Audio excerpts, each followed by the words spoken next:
La Sociedad Española de Radiodifusión presenta... Ser... ¡Viva la radio! Podcast. Siempre. Las 8 de Hoy por Hoy en Ser Podcast.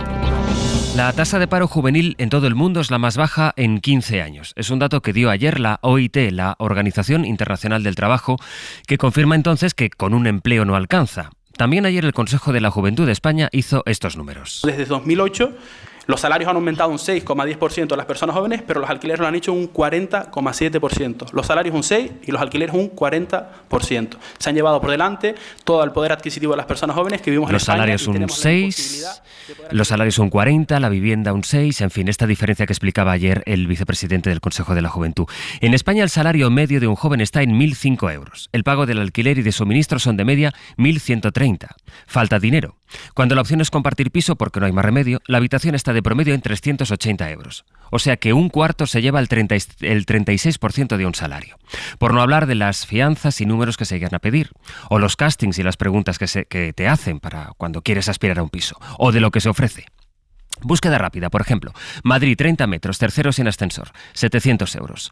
Otro de 37 metros, cerca del centro, casi 1.000. Cosas más caras todavía en Barcelona o en Palma. No hay más que buscar. El vicepresidente del Consejo, Juan Antonio Báez, decía: una generación que ha llegado tarde a los sueldos dignos. Por desgracia, como veíamos, tenemos unos sueldos bastante bajos o más bajos que el resto de la población. Somos una generación que, por desgracia, ha llegado tarde a emanciparse cuando somos jóvenes. Nos emancipamos cuando tenemos 30,4 años de media. Hace unas semanas, para responder a una vecina que fue a contar su situación particular en un pleno, el alcalde de Málaga le contestó con una frase que encierra una filosofía. Si tiene un trabajo, le dijo, no será tan difícil encontrar un alquiler. Ahí están los números, sin embargo, obstinados en demostrar que para la mayoría de la gente joven, con un empleo no alcanza para poder emanciparse. O sea que no es querer. Aquí se trata de poder. Hoy por Hoy Noticias. Ser Podcast. Hola, buenos días. Hoy Salvador Illa va a reunir por primera vez a su gobierno. Esta mañana será en el Palau de la Generalitat, en Barcelona. No ha pasado ni una semana desde el pleno que lo invistió, mientras los Mossos buscaban a un Carles Puigdemont a la fuga, y en pocos días Catalunya se instala en un nuevo escenario. Con Illa como president... Formen part de la nació catalana, de l'espai públic compartit que és Espanya, una Espanya plurinacional, i de l'espai públic compartit que es Europa, una Europa d'horitzó federal. Y con Junts adelantando a octubre su congreso para decidir qué rumbo quiere seguir en esta nueva etapa, para decidir, por ejemplo, su relación con el PSOE en el Congreso. Es como si de alguna manera se estuvieran redefiniendo de nuevo las coordenadas en la política catalana. Barcelona, Susana Ruiz, buen día. Buen día. Si Junts acelera su propio proceso de calibración para adaptarse a la nueva situación política, ya con el bloque independentista fraccionado. Los de Puigdemont avanzan casi 2 años su congreso y el secretario general de la formación, Jordi Turull, sostiene que el expresidente tendrá un papel relevante para definir la nueva estrategia independentista a partir de ahora. No imaginem un rellançament de l'estratègia independentista des del lideratge de Junts per Catalunya sense la participació activa del president.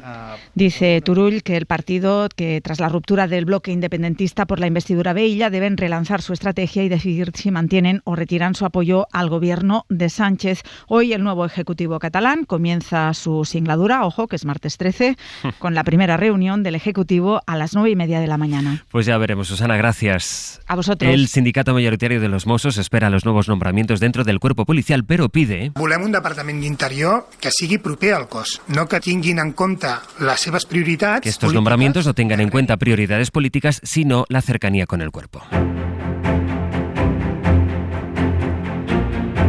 Hace solo unas semanas hablábamos de la situación de los centros de menores migrantes en Canarias, de la posibilidad de que esa situación fuera peor por la falta de acuerdo para la reubicación de los menas en otras comunidades. Saben que no hubo pacto, las personas que buscan una vida mejor siguen llegando a nuestras costas. De hecho, desde el día 1 de agosto del año pasado, cuando se declaró la emergencia migratoria, han llegado a sus costas 52.800 personas en solo un año. Radio Club Tenerife, Pablo Gandía, buenos días. Buenos días, son datos del propio gobierno de Canarias. En proporción, para que se hagan una idea, es casi 5 veces más que la población de la isla del Hierro. En el lado contrario, el dato desconocido, el de personas que pierden la vida intentando llegar a Canarias, como ocurría este domingo a 16 kilómetros de la costa del Sáhara, cuando se localizó 2 cuerpos en una embarcación. Este periodo deja 5.600 menores migrantes tutelados por la comunidad, que ha incrementado hasta en 40 los funcionarios de la plantilla en la Dirección General de Infancia. Los trámites deben agilizarse. Alfonso Cabello, portavoz del gobierno. Saben que tenemos en torno a unos 1.071 menores malienses que tendrían derecho a asilo político. Estamos afrontando ese tema, un tema muy complejo administrativamente hablando. Un volumen también muy importante de expedientes que tienen que ver con esos menores que cumplen los 18 años a lo largo de los próximos 12 meses. Y mientras llega el acuerdo político para el reparto de menores, el archipiélago cerró el curso escolar con más de 1.650 menores migrantes escolarizados. Gracias, Pablo. En Grecia, una mujer ha muerto como consecuencia del gran incendio que cerca Atenas y que ha arrasado ya 10.000 hectáreas. 50.000 personas han tenido que ser evacuadas. Es una de las imágenes internacionales en este momento. Desde Atenas informa Yanis Mantas. Grecia lamenta la primera víctima de los devastadores incendios en Ática. El cadáver calcinado de una mujer de unos 60 años fue encontrado en el interior de un edificio en el suburbio de Brilisia. Hasta ahora no se ha confirmado si la víctima trabajaba en el edificio, que quedó totalmente destruido, o si intentó refugiarse en él y quedó atrapada. Además, 5 bomberos han resultado heridos, aunque su estado no reviste gravedad. Los problemas más graves persisten ahora en el monte Penteli y en la región de Maratón, en el noreste de Ática, donde varios focos siguen activos. Sin embargo, tras la disminución de los fuertes vientos durante la noche, la situación esta mañana permite una moderada esperanza en cuanto a la evolución del control del incendio. La cuenta de daños materiales hasta el momento reporta unos 25.000 hectáreas de bosques y tierras agrícolas consumidas por el fuego, así como viviendas, negocios, almacenes, vehículos, animales y cultivos. Grecia, que es el país europeo precisamente en el que el calor ha provocado más muertes, según el estudio del Instituto IES Global de Barcelona, que ayer publicó la revista Nature, y cuyas conclusiones verán esta mañana, aparecen en buena parte de las portadas de los periódicos. Dice ese estudio que el calor causó el año pasado 47.000 muertes en Europa. En España fueron 8.300. Esa investigación concluye que nos estamos de alguna manera adaptando al calor y aunque se dispara el número de muertes, somos sin embargo cada vez más resistentes a temperaturas extremas. Hicham Makebak es uno de los investigadores que ha participado en esta investigación. El calor aumenta el riesgo de hospitalización en todos los grupos de edad, aunque los menores de 1 año y mayores de 85 fueron los grupos más susceptibles. Esto podría deberse a diferencias fisiológicas en la termorregulación por edad. Pues precisamente el pronóstico nos va a traer mucho calor todavía, aunque según avance la semana irá cambiando el tiempo, Jordi. De hecho, a partir de mañana ya tendremos temperaturas cercanas a la media estadística en todo el país. Hasta ahora hemos tenido prácticamente durante toda la canícula, desde mediados de julio, temperaturas por encima o muy por encima de esta media. De momento hoy el calor va a ir a más en Andalucía, Castilla-La Mancha, o como mínimo se mantendrá también en el Mediterráneo, pero el descenso de temperaturas ya será más notable en el Cantábrico, Castilla y León, e incluso alcanzará ya la Comunidad de Madrid y el norte de Extremadura, pero igualmente con calor sencillamente más soportable. Y la lluvia irá ganando protagonismo con el paso de las horas en Galicia, en el Cantábrico y también, sobre todo durante la tarde, las tormentas en gran parte del Valle del Ebro, la Ibérica y los Pirineos. Especial atención en Navarra, La Rioja, Aragón y el interior de Cataluña, ya que algunas de estas tormentas llevarán consigo fuertes rachas de viento, lluvia torrencial, incluso granizo. La actualidad del mundo está estos días en Ucrania, que ha emprendido una incursión dentro del territorio ruso. El avance de las tropas de Zelensky allí, en Rusia, ha pillado a Putin a contrapé y ha obligado a evacuar a más de 120.000 rusos de sus casas. Victoria García. Zelensky, que ha sido informado por su jefe de Estado Mayor sobre el operativo en Kursk, que tiene en control casi 1.000 kilómetros cuadrados en un avance que no tiene una línea de frente clara, y el ejército ruso no sabe dónde se encuentran las unidades ucranianas, que en algunos casos operan en grupos de sabotaje difícil de rastrear, capaces de generar caos entre las filas rusas. Por eso, desde Moscú, la defensa se ha planteado como una operación antiterrorista. Zelensky ha dicho en el mensaje a la nación esta noche que la guerra vuelva a Rusia después de que nuestros vecinos territoriales hayan estado combatiendo con otros países. Nuestra incursión en Kursk es un asunto de seguridad para Ucrania, porque desde allí han lanzado centenares de ataques contra nosotros. Y Putin cierra la puerta a una negociación de paz con Ucrania tras la incursión de su ejército en la región fronteriza, donde ya controlan 28 localidades y 1.000 kilómetros cuadrados. Ha prometido expulsarlos, pero hablar de negociación con esa gente, ni hablar. No se negocia con gente que bombardea sin distinción a civiles y que amenaza las instalaciones nucleares.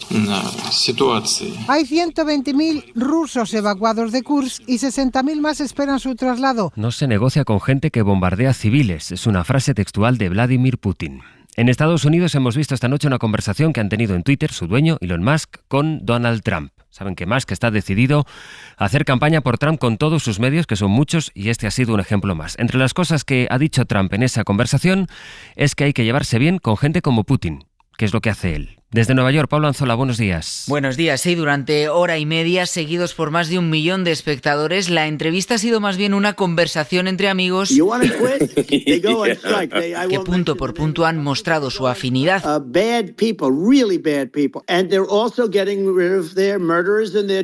Son malos, delincuentes, asesinos, ha dicho Trump sobre los inmigrantes, exagerando de nuevo las cifras, aplaudido por Elon Musk y prometiendo una deportación masiva si llega a presidente.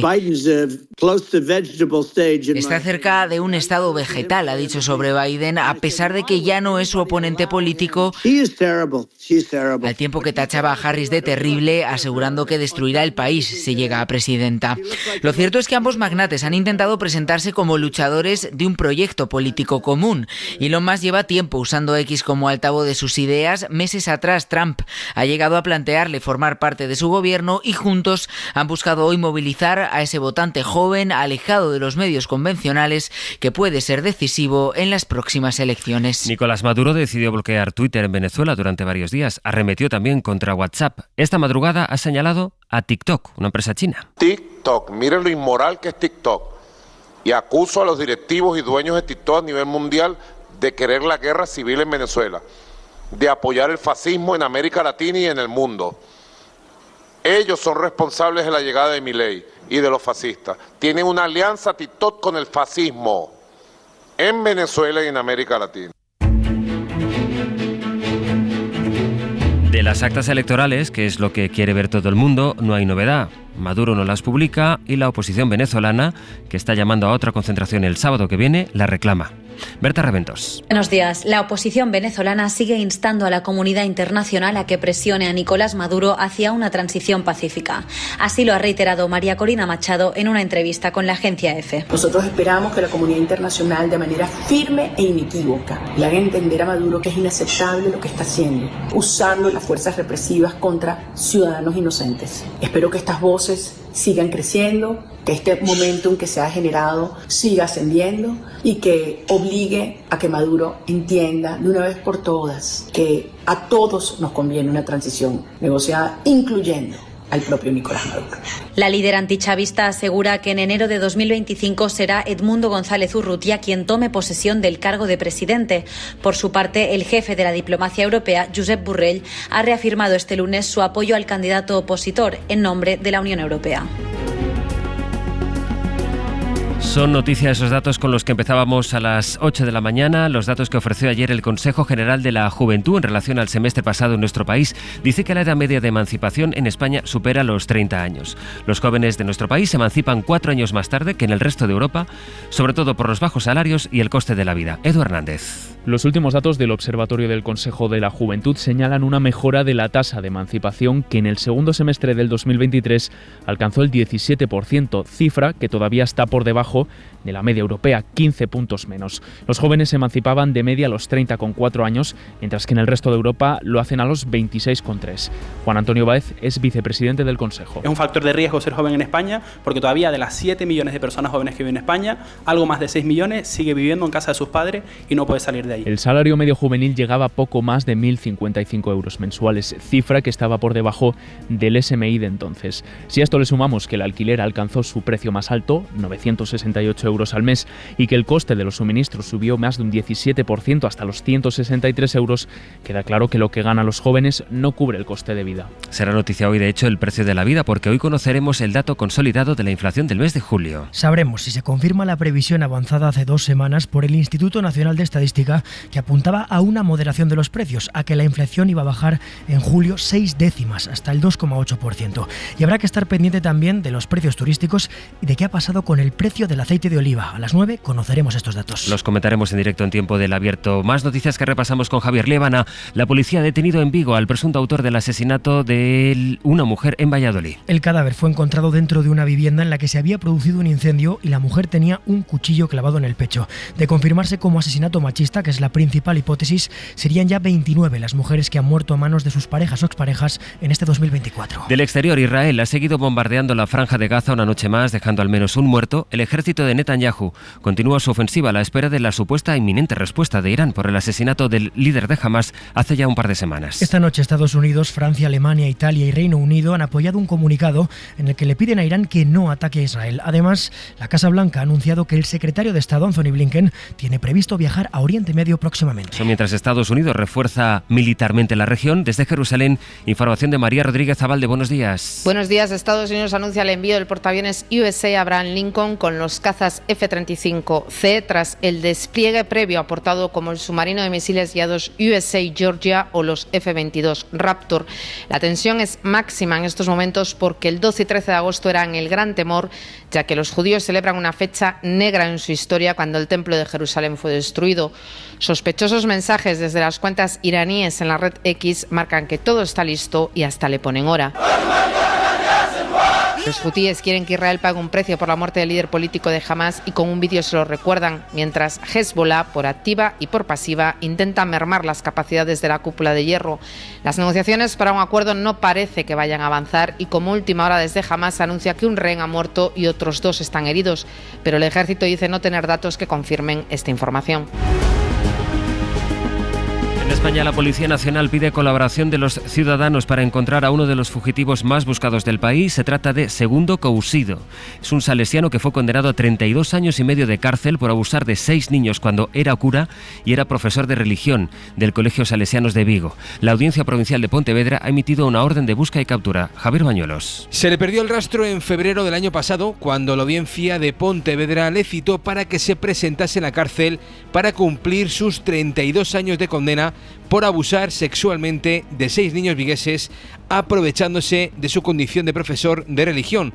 Desde entonces, ni el juzgado, ni la Guardia Civil, ni la Policía Nacional han tenido pistas fiables. Por eso, este salesiano sigue estando entre los fugitivos más buscados. Mide 1,80, complexión gruesa, pelo y ojos castaños y se le considera peligroso. Esa es la descripción que ha difundido la Policía Nacional de Segundo Cousido junto a una foto de su rostro en un nuevo llamamiento para intentar conseguir alguna pista sobre su paradero. Y algo que también va a ser noticia este martes, la luz, que sigue disparada, se sitúa por segundo día consecutivo por encima de los 100 euros el megavatio hora. 106 euros de media concretamente, lo que va a provocar que la factura del mes de agosto sea la más cara de todo el año. Después de registrar su precio medio mensual más bajo de la historia en abril, el precio de la luz se ha multiplicado casi por 7 y en lo que llevamos de agosto, la media ya alcanza los 94 euros el megavatio hora. Es un 30% más caro que en julio y este mes ya acumulamos 7 días por encima de los 100 euros el megavatio hora. Para no perderte ningún episodio, síguenos en la aplicación o la web de la SER, Podium Podcast o tu plataforma de audio favorita.